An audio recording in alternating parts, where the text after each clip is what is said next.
ही बातमी तुमच्या माझ्या प्रत्येकाशी अत्यंत थेट निगडीत आहे। ही बातमी आहे टोलच्या संदर्भातली।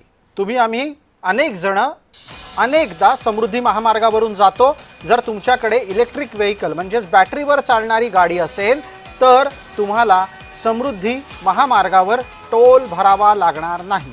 आणि इतकंच नाही तर आत्तापर्यंत जो टोल तुम्ही भरला असेल त्याच्या पावत्या सांभाळून ठेवल्या असतील तर तो टोल तुम्हाला परत सुद्धा मिळेल। या निमित्तानं वाहन चालकांना दिलासा देण्याचा प्रयत्न एका हाताला आहे, दुसऱ्या हाताला समृद्धी महामार्गावरून अधिकाधिक वाहतूक व्हावी आणि पर्यायानं आसपासच्या मुंबई आग्रा महामार्गावरील ताण कमी व्हावा आणि विदर्भातील पर्यायानं महामार्गांपर्यंतचे दिल्लीपर्यंतचे जाणारे अवजड वाहतुकीचे सगळे ट्रक टँकर समृद्धीवर यावेत अशी इच्छा ही स्वाभाविक आहे। आपण आता पटकन या निमित्तानं कुणाल भोईटे यांच्यापर्यंत पोहोचतोय, पण तत्पूर्वी या संपूर्ण विषयावर दादा भुसे यांनी काय म्हटलंय ते आधी ऐकूया, मग कुणाल भोईटेंपर्यंत जाऊया। अध्यक्ष महोदय, हा जो विषय आहे हा इलेक्ट्रिक वाहनांना त्या ठिकाणी एक प्रमोशन मिळालं पाहिजे, प्रदूषण थांबलं पाहिजे, या दृष्टिकोनातनं टोलमध्ये सूट देण्याच्या संदर्भातलं हे धोरण आहे। साधारणपणे 23/5/2025 हे धोरण घोषित करण्यात आलंय आणि त्याची प्रत्यक्ष अंमलबजावणी 22/8/2025 पासून त्याची सुरू झालेली आहे। आता जसं मी नमूद केलं की ज्या पद्धतीने परिवहन विभागाने ईव्हीचा फास्टॅग रजिस्ट्रेशन करण्याच्या पासून तर त्या टोल सिस्टममध्ये तो येण्याच्यासाठी या साधारणपणे 3 महिन्याचा कालावधी याच्यामध्ये तो गेलेला आहे आणि या कालावधीमध्ये तो टोल सिस्टममध्ये न आल्यामुळे कदाचित त्या वाहनांकडून टोल वसुली झाली असेल। आपण पटकन कुणाल भोईटे यांच्यापर्यंत जातोय। कुणाल, महाराष्ट्रातल्या रस्त्यामार्गे प्रवास करण्याचा तुम्हाला दीर्घ अनुभव आहे, पश्चिम महाराष्ट्रापर्यंत तुम्ही अनेकदा प्रवास केलेला आहे। आता समृद्धीच्या मार्गावरून कधी प्रवास केलाय का? किती टोल लागतो तेवढं सांगा।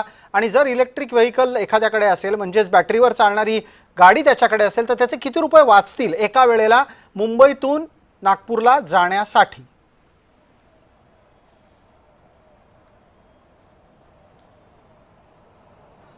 प्रसाद सर, अत्यंत दिलासादायक बाब म्हणावी लागेल, कारण परिवहन विभागाकडून ऑगस्ट महिन्यामध्ये या संदर्भात एक GR पारित करण्यात आला होता। मात्र त्या GRची अंमलबजावणी ही टोल धारकांकडून केली जात नव्हती आणि याचमुळे जे EV व्हेइकल्स आहेत म्हणजे इलेक्ट्रिक कार्स आहेत त्याच्यामधून मोठ्या प्रमाणात जे वाहनधारक आहेत यांचे आणि जे टोल घेणारे आहेत यांच्यामध्ये बाचाबाची होताना पाहायला मिळाली।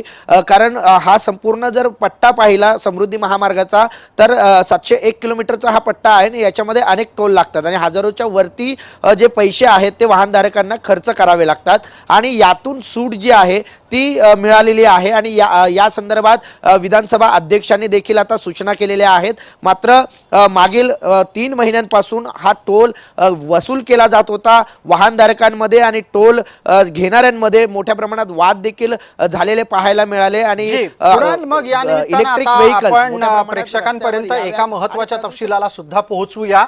मी एक सरळ प्रश्न आपल्याला विचारतो ज्याचं उत्तर तुम्ही उदाहरणासह दिलत तर मग प्रेक्षकांना लक्षात येईल की कशा पद्धतीने त्यांना त्यांच्या भरलेल्या पैशाला परत मिळवायचं आहे। समजा कुणाल भोईटे मुंबईहून इलेक्ट्रिक व्हेइकल मधून नागपूरला चाललेले आहेत आणि त्यांना टोल भरायची आत्ता तर सूट आहे पण यापूर्वी त्यांनी टोल भरलेले आहेत, तर ते सगळ्या टोल भरलेल्या रकमेचा परतावा कुणाल भोईटेंना हवा असेल तर कुणाल भोईटेंनी काय करावं?